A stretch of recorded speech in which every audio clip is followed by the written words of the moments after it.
Welcome to today's Explainer.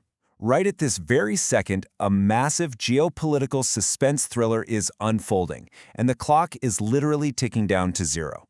We're watching a high-stakes standoff where one wrong move could plunge the entire globe into a severe crisis. So buckle up. We're diving into a situation with profound international consequences, and trust me, the countdown has already started. So what exactly happens when a 6-week ceasefire completely runs out of time? Well, the world is collectively holding its breath right now. This incredibly fragile pause in the US-Iran war is teetering right on the absolute brink of collapse.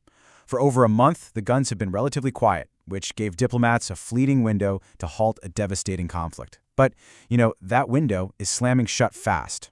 We're effectively staring at a ticking time bomb, and the timer is flashing its final digits. Just listen to how bluntly U.S. President Donald Trump is framing the urgency here. He said, either have a deal or we're going to do some things that are a little bit nasty.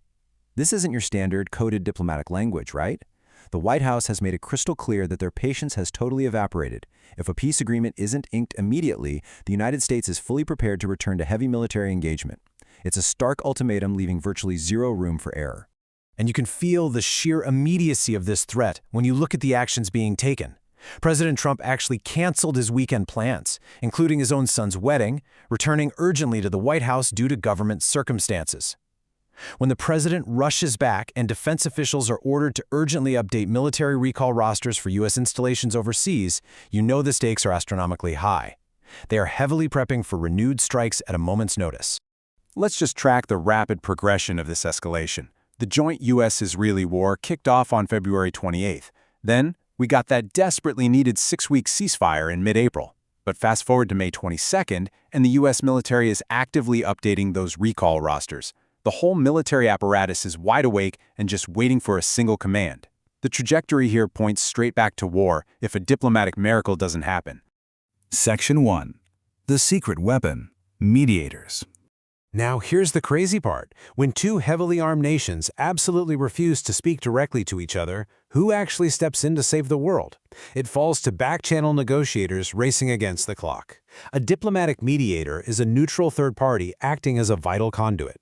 They operate in the shadows, shuttling drafts, diffusing tempers, and translating harsh ultimatums into workable compromises.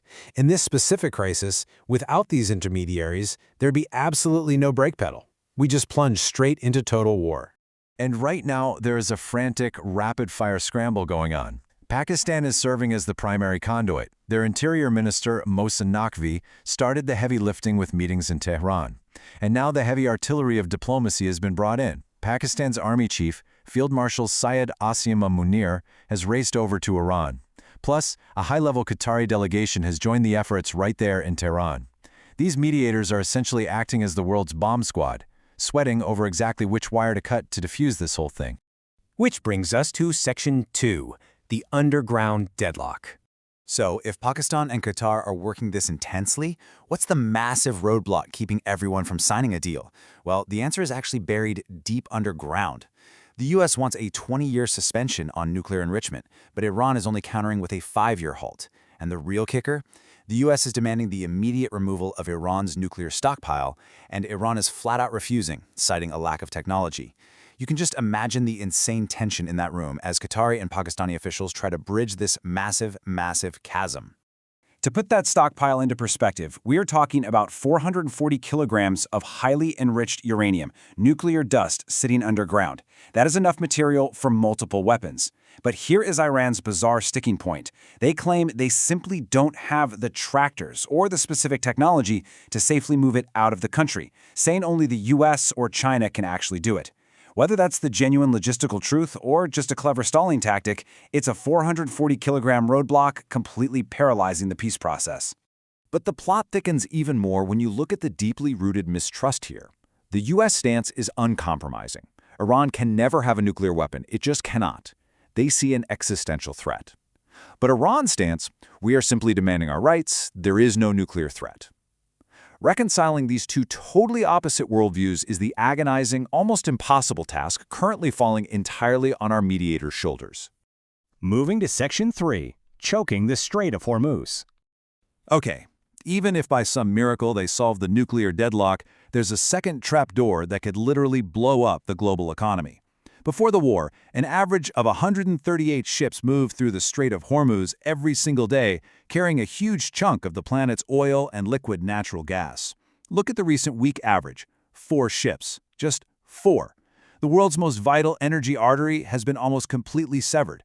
This isn't just a local dispute, this is a global economic heart attack waiting to happen. And Iran is fully leveraging this geographical choke point.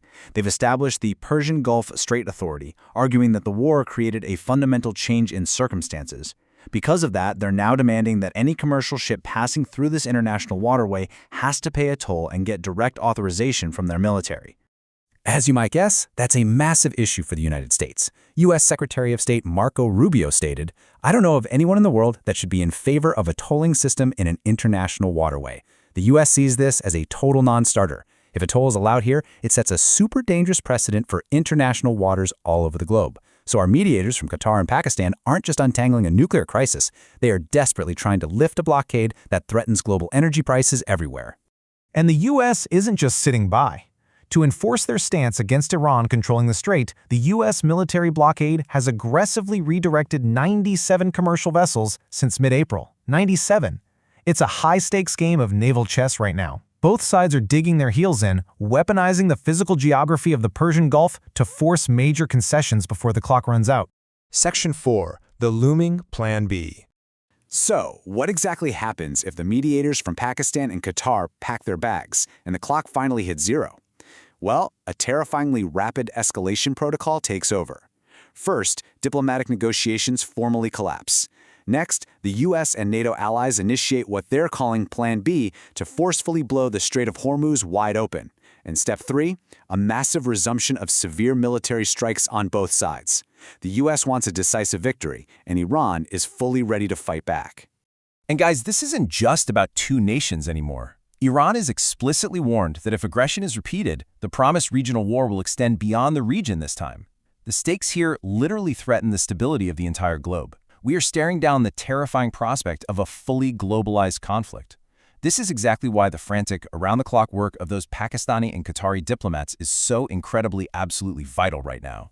With the clock ticking down its final seconds, can the mediators pull off a miracle, or is Plan B already unstoppable? I'll leave you to ponder that chilling question as you process today's explainer.